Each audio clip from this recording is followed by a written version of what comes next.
wakubwa kama wao. Lini mara ya mwisho Yanga kucheza mechi ya namna hii? Tukiachana tu dabi, lakini mechi ya kupambania ubingwa. Ni muda mrefu sana. Inawezekana ikawa msimu juzi ya mechi dhidi ya ile ya Dodoma Jiji. Okay. Kidogo ulikuwa unaiona timu fulani ambayo ile intensity ambayo ile intensity ambayo wanaitoa kiwanjani, ulikuwa unaiona kabisa hii inaakisi timu ambayo inapambania ubingwa. Na kutokana na mantiki hiyo na kwa mahitaji pia ya mchezo na kwa ukilinganisha pia aina ya mchezo, yani cha kwanza aina ya mchezo, cha pili mahitaji ya mchezo, yanakupa picha ya kwamba inawezekana kwenye mchezo wa kesho tusione ufundi mwingi sana kutoka kwa wachezaji, ila tukaona mbinu sana. Yaani tukaona inawezekana isiwe ni mechi fulani ile ambayo kwa wale wapenzi wa football ambao wanapenda zile mechi ambazo za kuvutia, utaona ufundi mwingi, watu wamepigwa kanzu. Inawezekana isiwe ni mechi ya namna hiyo sana, ikawa ni mechi ya kimbinu sana, kwamba walimu wawili wanakwenda kushindana kimbinu kwamba nani ambaye amejiandaa vizuri kwenye kiwanja cha mazoezi. Ndio mechi ambayo naitegemea kwenye mantiki hiyo.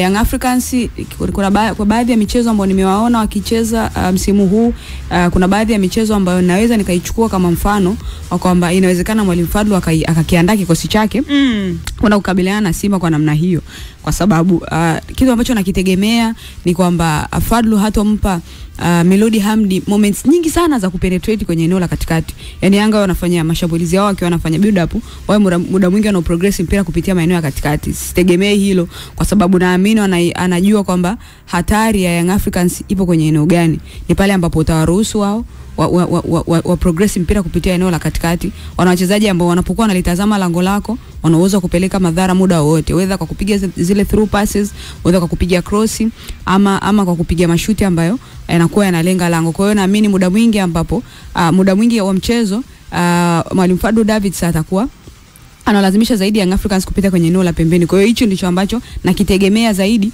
kwamba kwa Melody Hamdi atakuja ana plan B ya namna hiyo. Ikitokea kwamba wakawa wanapata moments nyingi za kupita eneo la katikati, it's okay. Lakini ninachokiamini zaidi ni kwamba kila mwalimu huwa anapokuwa anakaa uwanja wa mazoezi, anapokuwa anafanya analysis ya timu pinzani, lazima atazungumza juu ya ubora wao, wanapokuwa zaidi hatari kwenye maeneo gani, wanapofika zaidi kwenye eneo gani wanakuwa hatari, na kwenye huo hatari huo wachezaji gani ambao wanakuwa hatari zaidi, ambapo wanakuwa wanaukamilisha huo hatari huo. Na pia wanapokuwa wanazungumzia juu ya madhaifu ya timu, pia atakuwa anazungumza kwamba udhaifu wao kwenye eneo fulani na mchezaji fulani na fulani na fulani wachezaji dhaifu zaidi. Kwa hiyo hata tutakapokuwa tunapata mpira tutakuwa tunapita hapa kwenye maeneo haya. Kwa hiyo ninachokitegemea inawezekana Young Africans kutokana na mabadiliko kutokana na injury labda Principal Melelo Dube, ninachokitegemea ni kwamba kutakuwa kuna mabadiliko kidogo kwenye kikosi chao, hasa kwenye lile eneo la ushambuliaji. Lakini plani yao mara zote ambavyo huwa wana muundo wao wa ushambuliaji pale ambapo wanakuwa na mpira, inawezekana usio na utofauti sana, kwamba pale nyuma atakuwa na baki mabeki wawili, Dickson Jobu pamoja na Ibra Baka. Then kwenye eneo la katikati pale atakuwa na baki Halid Aucho kwenye eneo lile. Then unachokitegemea zaidi ni kwamba hawa mabeki wa pembeni watakuwa wanapeana moments za kushift. Kuna wakati mmoja akihold kwenye eneo lake, kwamba kuna wakati ambapo unategemea Yanga atakuwa anatengeneza rest defense ya mabeki watatu nyuma na kiungo mmoja. It means kwamba rest defense ya watu wanne, then mmoja Shadrack Sakaboka anakuwa ana overlap juu, yeye ndo anakuwa anatanua uwanja, ama kuna nyakati unategemea wale mabeki wote pembeni watakuwa wanasogea juu. Hiyo ni kutokana pia na aina ya mpinzani, kwa sababu unapocheza na Simba wachezaji wake wanacheza kwenye maeneo ya pembeni ni hatari. Angalia maeneo ambayo mara nyingi huwa wanapokea mipira. Kwa hiyo inawezekana wakawalazimisha mabeki wako kuwa wanapeana shift, kwamba kuna wakati mmoja ana hold eneo, mmoja anakuwa anasogea juu kushambulia. Then ambacho nakitegemea zaidi ni uwepo wa Mudathir Yahya kwenye huo mchezo, kutokana na namna ambavyo anakuwa na uathiri mchezo kwenye ile box to box roll, kwamba muda mwingi atakuwa anasogea juu, sababu anachokitegemea kama Dube anakosekana, it means kwamba Clement Mzizi ndo atakayekwenda kuanza kwenye lile eneo la katikati, kwa sababu hakuna haja ya kuriski kuanza na false 9 wakati una mshambuliaji ambaye anaweza kucheza kama mshambuliaji wa kati. Then kwenye lile eneo ambapo anacheza Katus Chota Chama, nachokitegemea ni kwamba Young Africans wanapokuwa wana mpira, maana Mudathir sasa anatoka kwenye eneo lake, anamwacha Halid Aucho na mabeki wawili wakati, au kama watatu, kama itakuwa Izra amebaki kwenye eneo lake, au ama itakuwa ni Kibwana yote ambaye atakuwa amebaki kwenye eneo hilo. Then Mudathiri Yahya atakuwa anasogea juu pale karibu na Clatous Chota Chama. Maana kwa mantiki hiyo sasa kwenye lile eneo la katikati, angalia Young Africans utakuwa na wachezaji wangapi ambao wanapokea mipira. Kwanza una Mudathiri Yahya, una Clatous Chota Chama, then una Pacome Zouzoua pamoja na Maxim Pianzengeli, ambapo kutokana sasa ikitokea sasa beki mmoja wa pembeni amebaki chini, maana wametengeneza rest defense ya watu watatu, wanachokitegemea ni kwamba mmoja kati ya Pacome au Mzize atakuwa anapokea mpira kwenye eneo la pembeni ili kutanua uwanja, kwa sababu mara nyingi tunachokiamini kwamba ukiwa na mpira, mpinzani wako akiwa ana defend huwa anaufinya uwanja. Wewe ukiwa unashambulia unakuwa unatanua uwanja. Kwa hiyo utakuwa na baki na winga mmoja pembeni ambaye yeye kazi yake atakuwa anatanua uwanja na kumlazimisha sasa beki mmoja wa Simba awe anazuia eneo kubwa la uwanja ili kuitanua ile half space, then kiungo mmoja mshambuliaji anaongezeka hapa katikati. Kwa hiyo Young Africans pale kwenye lile eneo la katikati wanakuwa na watu watatu ambao wanakuwa wanapokea mipira, plus sasa kwenye hao watatu ambao wanakuwa hapo katikati, huyo mmoja sasa ambacho anakuwa anakifanya ni kwamba anasubiria whether ni kwenye kuzicheza zile third man runners au mipira ambapo Young Africans watakapokuwa wanajaribu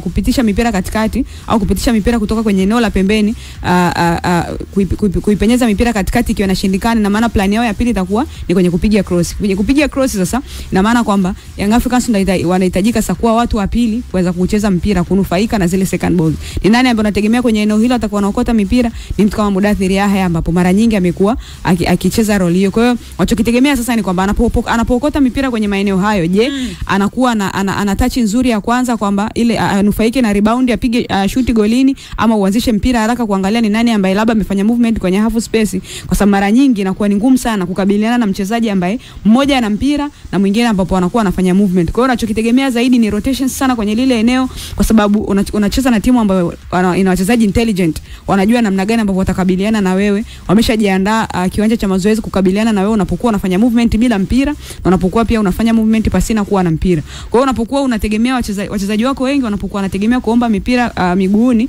it means kwamba mpinzani atakuwa anakuambia okay, utakuwa unashambulia tu kunizunguka mimi, kuizunguka block yangu, ambapo itakuwa ni ngumu, sababu tayari ukishaizunguka, ukishakosa njia za kupenetrate, plan ya pili itakuwa ni kwenye kupiga cross. Kwa unachokitegemea ila kingine ni kwamba sijajua upande wa kulia, wabeki wa kulia wa Young Africans anaweza kuanza nani, ila kwa mtazamo wangu ningekuwa mwalimu ule upande kesho angeanza Kibwana Shomari. Angeanza Kibwana na kesho itakuwa ni dabi ya kwanza kwa Elie Mpanzu, nyota mpya wa klabu ya soka ya Simba. Ile dabi ya kwanza ya round ya kwanza alikuwa bado hajaanza kuitumikia Simba, lakini sasa anakwenda kuitumikia. Na tutarajie nini katika dabi yake ya kwanza? Kuna watu huwa dabi zinawabeba na kwa hype zaidi, na kuna watu dabi zinawatupa zaidi, zinatupa kabisa nje ya uwanja. Kwa upande wake tutarajie nini katika mchezo wa kesho?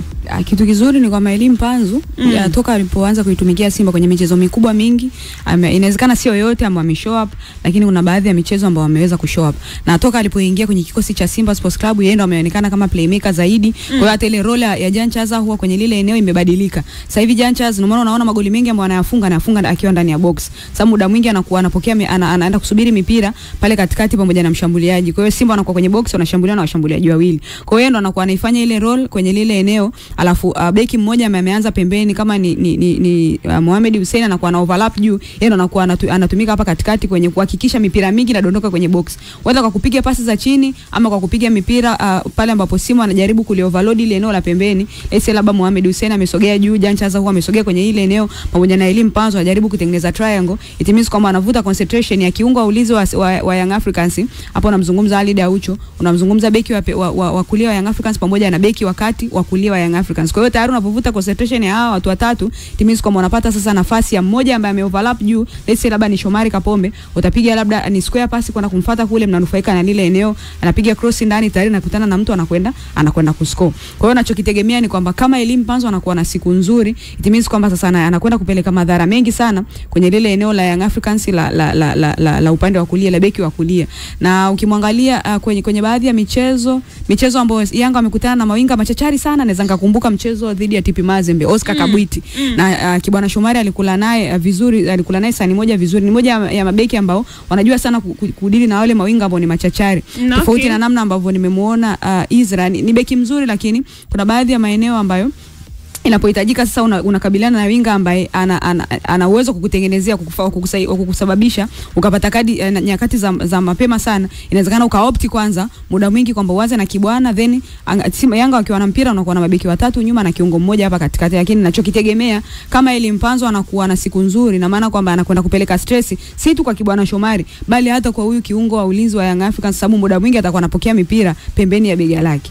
Sawa, ni tathmini hiyo ya kiufundi kuelekea katika mchezo huo wa Kariakoo Derby baina ya wananchi Young Africans dhidi ya kikosi cha wekundu wa Msimbazi Simba. Na tulisikia maneno ya kocha Hamdi Milouda, mkuu wa benchi la ufundi la wananchi, sambamba na nahodha Dickson Joba, lakini imekuwa ni tofauti kwa upande wa wekundu wa Msimbazi Simba. Wao hawakuweza kutokea katika mkutano huo na waandishi wa habari uliofanyika leo katikati ya jiji la Dar es Salaam mapema saa 5 asubuhi. Karim Boimanda, mkuu wa idara ya habari na mawasiliano wa bodi ya ligi Tanzania TPLB, ameeleza na kutolea ufafanuzi nini ambacho kinaendelea baada ya Simba kutowasili katika uwanja huu hapo katika ukumbi wa mikutano na waandishi wa habari kuelezea maandalizi yao kuelekea katika mchezo wa kesho dhidi ya kikosi cha wananchi. Kipi ni kipi? Karibu Boimanda.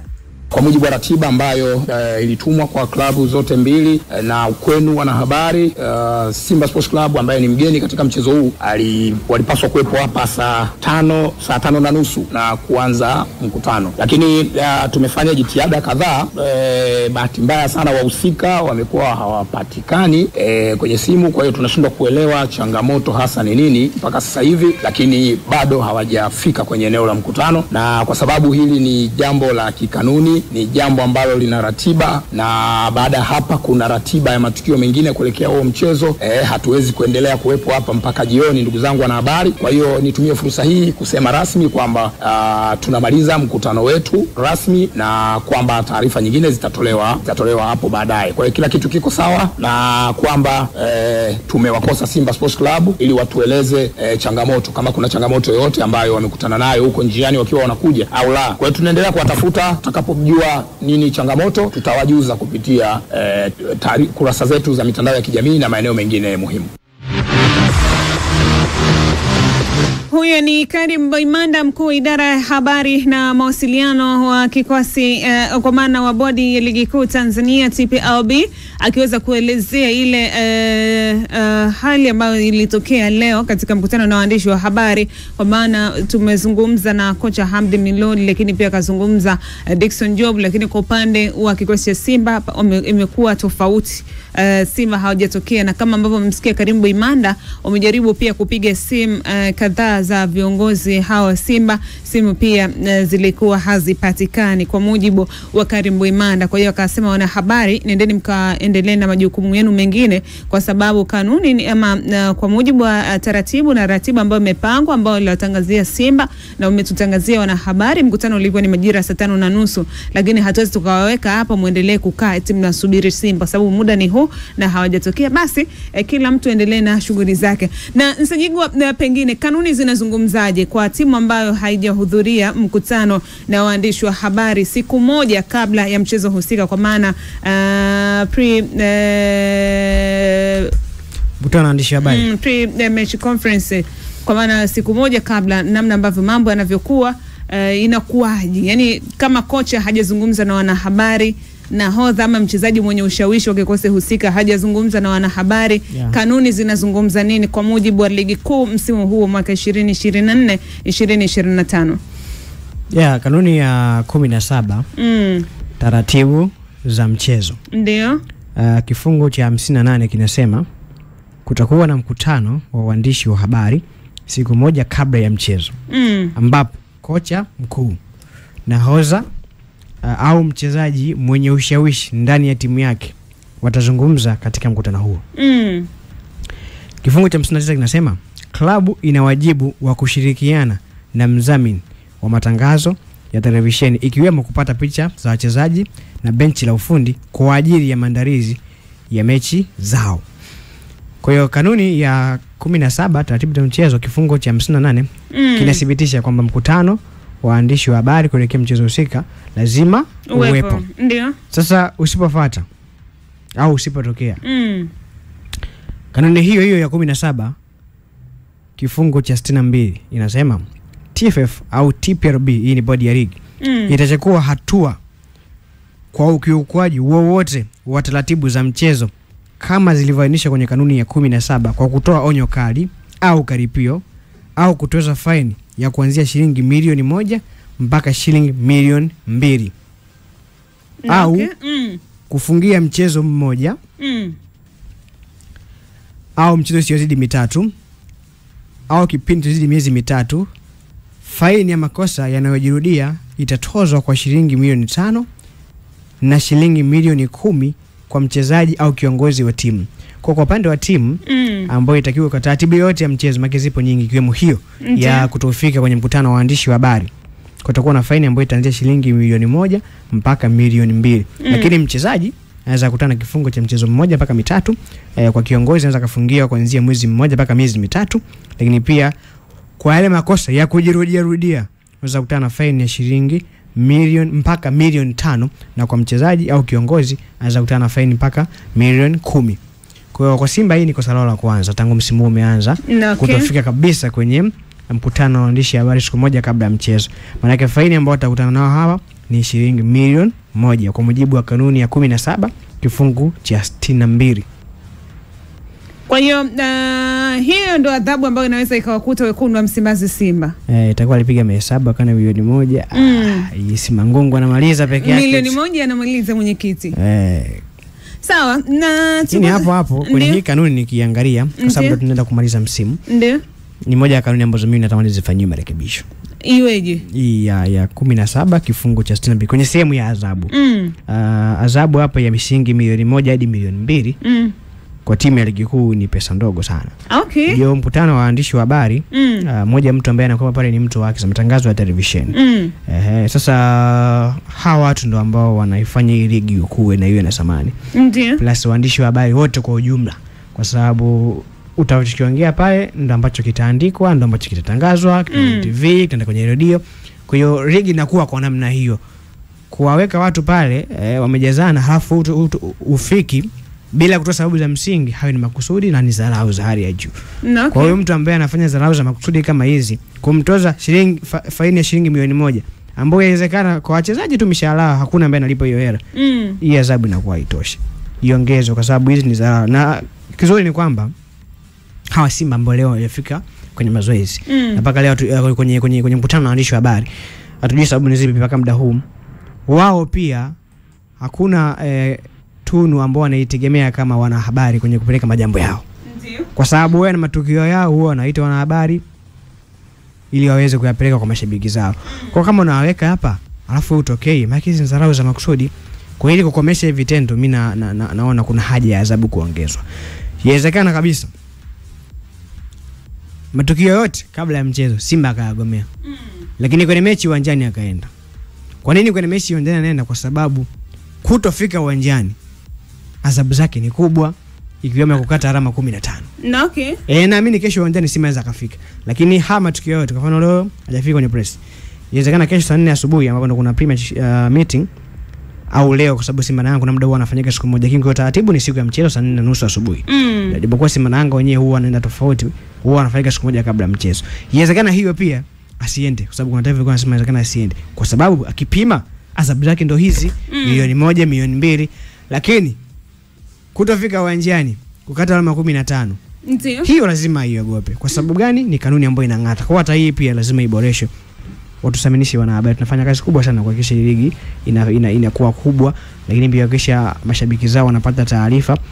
Wanahabari tunategemewa sana. Kwa hiyo kama watu wanaenda pale wanakaa afu mtu utokei bila sababu za msingi, ni makusudi na ni dharau kubwa. Lazima mtu apate adhabu ambayo itamfanya kesho na kesho kutwa asirudie tena lokosa. Sawa, ni kusema na kile ambacho kipo na kinaendelea kwa Nsajigwa Sini yako upande wake amesema anatamani kifungu hiko cha 17 kanuni ya 17. Kanuni ya 17 ni kifungu cha 62 na ambacho kinaelezea adhabu. Kifungu cha 62 ambacho kinaelezea adhabu za timu ambao haijafika katika mkutano na waandishi wa habari kiongezwe, kwa maana faini itoke hapo kutoka milioni 1 mpaka 2 ziwe nyingi kidogo, na ile kutoka milioni 5 mpaka kuendelea iongezeke kwa sababu ya thamani ambayo wanahabari tunazipatia klabu hizi, lakini thamani ama muda ambao wanahabari wanapoteza katika kuhakikisha majukumu ya kila siku yanaendelea. Nsajigwa Senior mteule kule Instagram unaweza ukapata hivi akiweza kuelezea kwa kile ambacho kilichopo. Lakini pia tunafahamu timu mwenyeji akiwa anahitaji kwenda kufanya mazoezi katika uwanja wa mechi anatakiwa kwenda siku moja kabla ya mchezo na muda na wakati kama ule ambao mchezo umepangwa kuchezeka. Timu ya wanahabari pia ilikuwa pale katika uwanja Benjamin Mkapa jioni ya leo jijini Dar es Salaam kuweza kushuhudia. Simba ilitakiwa kwenda kutrain majira ya saa 11 kamili za jioni na Simba hawakutokea. Saa 12 kamili wananchi wakaingia katika dimba Benjamin Mkapa kwenda kushuhudia ama kwenda kufanya mazoezi yao ya mwisho kuelekea katika mechi ya hapo kesho, na mpaka saa 1:10 nimewasiliana na baadhi ya wanahabari waliokuwa pale nje ya uwanja Benjamin Mkapa, anasema bado hawajaiona Simba ikifanya mazoezi. Swali imefanya wapi na kanuni zinazungumzaje? Twende tukaungane hapa na Karim Boimanda akiweza kutueleza kuhusiana na namna ambavyo kanuni zilivyo kwa timu ambayo inahitaji kufanya mazoezi. Boimanda hapa, tumsikie. Kiporo cha jana kinahusisha mazoezi. Kwa mujibu wa kanuni, klabu mgeni anaruhusiwa kufanya mazoezi kwenye uwanja wa mchezo angalau mara moja kabla ya siku ya mchezo. Siku ya mchezo ni kesho na leo ni tarehe 24, na kanuni ile inasema kwamba ni muda ule wa mchezo ambapo kwa mujibu wa ratiba yetu mchezo utafanyika saa 11 jioni. Kwa hiyo saa 11 jioni ya leo ndio muda wa kikanuni wa timu mgeni kufanya mazoezi kwenye uwanja wa Benjamin Mkapa. Lakini nimetumia neno wanaruhusiwa, halazimishi kwenda kufanya mazoezi. Baada ya hapa kuna kikao cha kitaalamu cha maandalizi ya mchezo. Kwenye kile kikao timu zote mbili zinakuwepo na inawezekana uamuzi wa wao kwenda kufanya mazoezi au kutokwenda unaweza ukawa communicated huko. Kwa hiyo kwa sasa hivi hapa ninachoweza kusema ama kuwajuza wanahabari kwamba tuvute subira, confirmation yote ikishafanyika basi tutashare kupitia kurasa zetu na nitawaalika wanahabari kwa ajili ya kufanya coverage kwenye dakika 15 za mwanzo za mazoezi ya timu mgeni. Karim Boimanda, mkuu wa idara ya habari na mawasiliano wa bodi ya ligi Tanzania TPLB, akiweza kuelezea kwa kile ambacho kipo. Nasema kisheria ama kwa mujibu wa taratibu timu mgeni inatakiwa enda kufanya mazoezi muda na wakati kama ambao mechi utachezeka siku moja kabla, lakini pia sio lazima, ni hiari atake au asitake mwenyewe. Akienda kufanya sawa, asipoenda hakuna sheria au kanuni inayomlazimisha. Yaani ukipenda nenda, ukipenda unaenda, lakini lazima uzingatie muda kama unaenda. Uzingatie muda kama unaenda. Kwa hiyo kwa ule muda majira saa 11 pale Benjamin Mkapa Simba hawakuonekana. Na mimi nilipata taarifa kwamba hawatoenda. Ulipata taarifa hawatoenda? Au ulipenyezeshewa? Majasusi wangu waliniambia kwamba watamalizana kule Bunju. Kesho uwanjani, ila watafika. Kesho uwanjani? Hizo taarifa kutoka kwa majasusi wangu wameniambia kwamba kwenye mazoezi Benjamin Mkapa hawataenda. Labda mambo yabadilike. Ni mpango ambao upo. Lakini pia kwenye pre-match meeting pia na yenyewe hawatoenda. Asa kwa nini? Ambayo kikanuni inabidi ifanyike saa 4 na nusu siku ya mchezo. Lakini Simba nangu wanafanyaga siku moja kabla. Ndio. Niliambia pia na yenyewe hawatoenda.